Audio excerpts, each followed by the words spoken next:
Welcome to a new year, Pisces. It's amazing. Happy New Year 2026. We're here. We're already in the future now. And this year, I want to give you an overview. I'm looking at your horoscope. It's the mystic's embodiment for you. You know, you've had some pretty powerful energies such as Saturn, Neptune, and the karmic North Node all passing through your sun sign. This has been rather difficult for you because you've been unable to really express practically what it is you have in your heart and your spirit. You realize that this is a pivot point in your life and you must somehow bring your vision into reality now. And the great news right now between January and July is that this is a period when Saturn and Neptune will indeed exit your sign, relieving you of so much pressure. Doesn't mean you're not going to have pressure in other areas of your life, because these two planets then move into the second house of finance. So we see that Neptune moving to your second house on January 26 starts its new 14-year cycle. And this means that your relationship with money, possessions, and for that matter, anything you value as elegant currency is going to become spiritualized. You realize you have the opportunity now to take the vision that you've been working on for some years and finally put it out there. Just do it, as the Nike ad says. Saturn follows into Aries on February 13. So you may still be feeling your way through this for a month or so, but the moment Saturn hits the second house of income, then your resources get a serious injection of Saturnine energy. And Saturn is going to remain here for the next 2.5 years, giving structure to these visions, these plans. It's going to allow you to build financial foundations, and these are going to hold you in good stead into the future.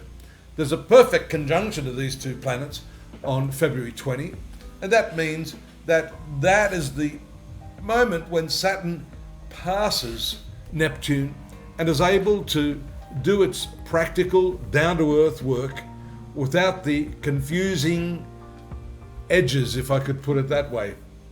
February and March, there are some additional interesting planetary patterns, most importantly the annular solar eclipse in Aquarius, your 12th house.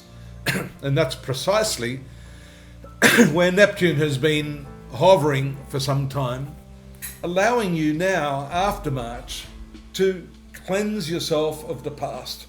By the same token, this eclipse is asking you to pay attention to your dreams. Your nightlife will be very, very rich, both the psychic, mystical side of it and also the pleasurable side of it, if you know what I mean. There's also a total lunar eclipse in Virgo on March 13. That is going to take place in your marital sector, the zone of your horoscope which is most importantly aligned with relationships, business partnerships. This is one of the final eclipses of this axis, and it's all about your relationships. Now, something about the way you've been approaching your relationships, you haven't been able to put your finger on it, allows you now during these cycles to release the need of dependency. And sometimes these are mutual codependencies that are not altogether healthy. Sometimes they do involve alcohol, drugs, but very often this has to do more with hitching yourself to someone and they to you who have emotional drawbacks and things that need to be worked through. This is the time to resolve all of these, and if you're not able to do that, this eclipse might just bring about an end to some important relationship, making it now possible for you to move on to the next level of your evolution. April to July, there's a creative peak and an identity shift. Spring equinox on March 20th finds you in the final stages of a major identity transformation. This is important because the hard work was done with Saturn and Neptune in that first house. You may not have felt comfortable in the way you were presenting yourself to the world. That's going to change now. You're going to be more grounded and really, really comfortable in your own skin. Now, Uranus enters Gemini, which is the fourth sector of your horoscope, on April 25th. Now, this area has to do with your home life, where you put your roots down. And unfortunately, Uranus sometimes doesn't give any advance notification of what it intends to do in your family life. So, you need to expect the unexpected. Your domestic life can become unpredictable, unstable, and very, very progressive, to say the least. Someone or other in the family may start to bring in an unconventional element. You'll have to align yourself with that if you want to use this Uranian energy in the best possible way. Jupiter will continue amplifying your creativity sector throughout these months, and that means you're in peak creative shape. You can express yourself with confidence and joy. This is also a perfect time, if you're at the right age, ladies, for giving birth to a child, or at least falling in love with someone. Jupiter is your ruling planet, so you're very, very interested in nurturing relationships that spark your creative self throughout this period. July 26th, the North Node leaves your sun sign. So here we see the three important planets that were stifling you by July, August, will have left your sun sign. You will feel an immense load off your shoulders at this time. And because this node is going to move back into the 12th house, this is a mystical realm, this is a meditation area, and it could show that you still have some unfinished business in terms of your inner self. This is the time to get down, roll up your sleeves, spiritually speaking, and get to the job of cleaning up that past issue, or rather issues. June, August, partnership expansion. Here we see Jupiter enters Leo on June 30. Now, the partnerships here have more to do with your workplace relationships, people that work for you. Here we see that you can reach out, and if you're not happy with your accountant or your lawyer or someone that's working for you, you need to make that dissatisfaction known, as you're able to find someone who will fit that role much more appropriately.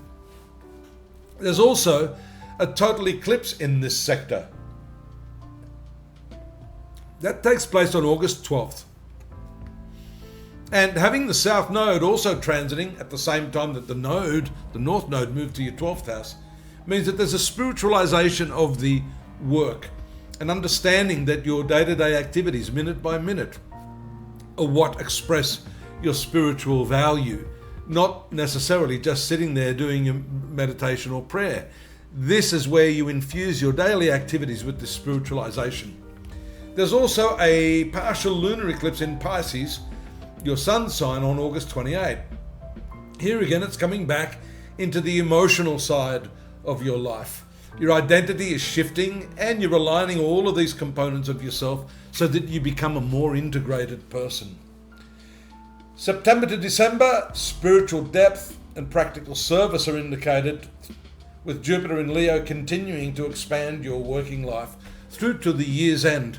Uranus in Gemini, as I said earlier, revolutionizes your home and family. This can even mean that by this time you're looking to set your roots down somewhere a little less conventional, possibly in terms of locality, but most certainly in terms of the space you choose to live in. While Saturn and Neptune start picking up energy in your second house, the vision versus practical manifestation principle we talked of at the very outset of your reading manifest in this financial area. Remember, what you transmit, what you think about, is what manifests. This is the secret of this Saturn-Neptune transit in your second house. Pluto in your 12th house will be grinding its way through this sector all year. This transforms your unconscious, even unknowingly. But certainly by the end of the year, you're going to have some spiritual wisdom that you ask yourself, where the hell did this come from? It will arise spontaneously from within you. Now, by the end of the year, we will see the message for you, Pisces, is that the heaviness of your previous years is lifting. You might start the year feeling, oh no, not another year where I'm going to feel heavy. Rest assured that as these planets move in February, you're going to feel much lighter. You're going to feel more confident. You're going to refocus your attention on your finances at this time and manifest the vision that you have for that. The expansion of Jupiter's presence in your 5th house of love and children and creativity moves and expansively activates your zone of work, daily routine, and also health. So you could be looking at an end of year, much better physical shape and well-being by the time 2026 finishes.